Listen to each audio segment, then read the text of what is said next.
আপনারা শান্ত থাকলে, শান্ত থাকতে হবে। এইভাবে সাউন্ড নাই, এই নাই, এই বলতে বলতে আমার সময়ও নাই, উঠে যেতে হবে, এগুলো বোকামি। এই বিভাগীয় প্রোগ্রামগুলোতে যাই, চিৎকার চেঁচামেচি করে তোমরা আসো, সময় শেষ, আমাকে উঠে যেতে হয়। আমরা তো বঞ্চিত হলাম, গুরুত্বপূর্ণ অনেক কথা শোনাবো তোমাদের, অনেক। প্রিয় ভাইরা, আপনারা শান্ত হয়ে বসুন, শান্ত হয়ে। রব্বুল আলামিন বলেন, খবরদার বিশ্বাসীরা, আল্লাহ ছাড়া যারা অন্যান্য উপাস্যদেরকে ডাকে, দেবতাদেরকে ডাকে, তাদেরকে তোমরা গালি দিও না। ওই সমস্ত দেবতাদেরকে যদি তোমরা গালি দাও, তাহলে তারা আল্লাহকে গালি দিবে, ঠিক কিনা বলে? আমরা দেবতাদের গালি দিলে ওরা আল্লাহকে গালি দিবে। রব্বুল আলামিন বলেন, খবরদার দেবতাদেরকে গালি দিও না, তাহলে ওরা তোমার রব আল্লাহরে গালি দেবে। প্রতিটি জাতির জন্য তাদের কাজকে আমি আল্লাহ সুশোভিত করে রেখেছি, তারা সবাই একদিন আমার কাছেই ফিরে আসবে।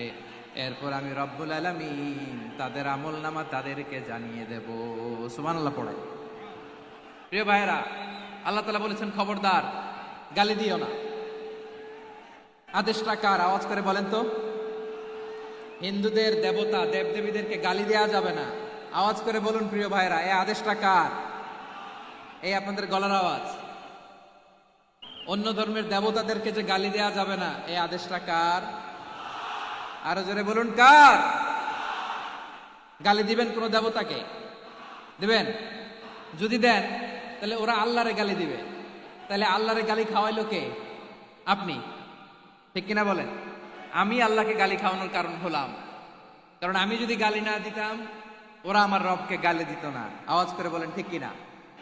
তাহলে প্রিয় ভাইয়েরা, ইসলাম আমাদেরকে শিখায়, সূরাতুল আনআমের 108 নম্বর আয়াত থেকে আমরা বুঝলাম, কোন ধর্মকে ছোট করা যাবে না। অন্য ধর্মকে ছোট করা মানে ইসলামকে ছোট করা। অন্য ধর্মের দেবতাকে গালি দেওয়া মানে আল্লাহকে গালি খাওয়ানো। আওয়াজ করে বলেন ঠিক কিনা?